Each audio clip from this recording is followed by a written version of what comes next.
Hello, my name is Alexis Rhodes, and for this assignment, I decided to interview Miss Stephanie Virtuoso. And this is a family friend that I have known for a very long time. She is a middle school teacher, and she is head of the English department at her middle school as well.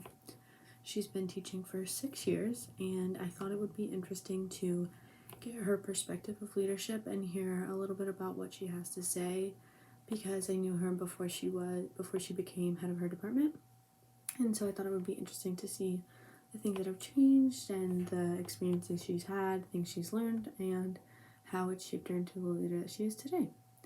So during the interview, Miss Virtuoso has a very calming nature, and it was one of the things that makes me very much think that she is a great leader to her students because she's very patient.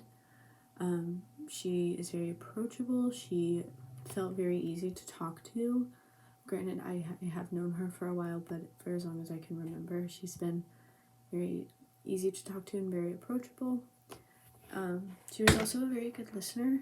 It was very obvious she was making eye contact and nodding, and it was very obvious that she was listening to everything that I was saying, and I felt very heard when I was talking to her. And she was very patient. As she was listening, and when she was talking, everything was very patient, and she really collected her thoughts before she spoke, and everything was worded very well and very patient, a very wise person to talk to is what I was feeling during the interview. And she talked about many of the different characteristics that she thinks is necessary for leadership. One of the main things that she talked about was patience and empathy. She says that this is something that's very important, especially for children as they're learning. It's very important to be patient with children because they are learning, and this is the time for them to make mistakes and learn from those mistakes and understand it. So patience is very necessary when being the leader to many students, and the same thing goes with empathy. She also used the term modeling a lot. That was part of her leadership style. And the way that she ran her classroom, she very much showed the students what a good leader was through showing them herself as a good leader.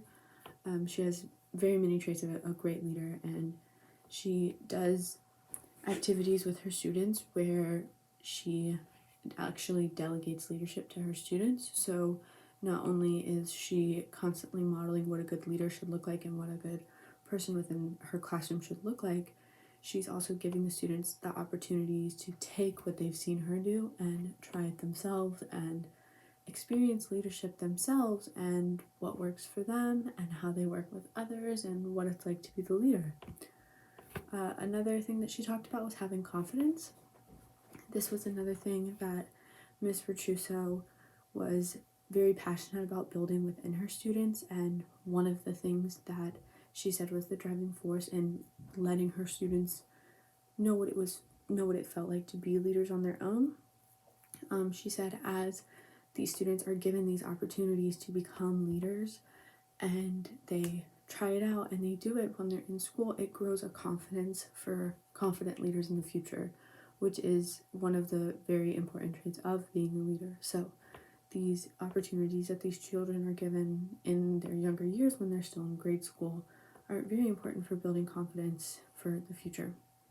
Another important thing she talked about was passion, and one of the things that she talked about that really stood out to me was she said every student has the capabilities of being a great leader, but it's important to find what that student is passionate about, what that student excels at, because just because one student is a great leader when it comes to math doesn't mean that they're the same kind of leader when it comes to English. So it's important to find the students not only their strong suits, but also what they're passionate about and what they feel happy about, because that is also a big part of being a leader. If you're not passionate about it, it's very hard to motivate the people that you're working with and make them passionate about the subject if they're not feeling the passion coming from the leader as well. And then lastly, the other main characteristic that she talked about was being responsible, and it is important to be responsible and to be reliable for the other members of the team in whatever situation that you are a leader. So she talked about responsibility being very important, and again, giving the students many opportunities, giving them many responsibilities that they feel that they're comfortable with, and allowing them to try it out and take care of their responsibilities from a young age, again, growing their self-confidence. After the interview, as I said before, it was very clear that she was the type of leader and the type of teacher to show her children what she was looking for in them and give them a good example of what she was looking for, so that they could then learn from her and see the way that she was responding in situations and the way that she was leading her classroom to see an example of good leadership. I also very much see that she's a collaborative leader, so not only is it very collaborative between her and her students, rather than having a very strong feeling of hierarchy where like the teacher is above the students.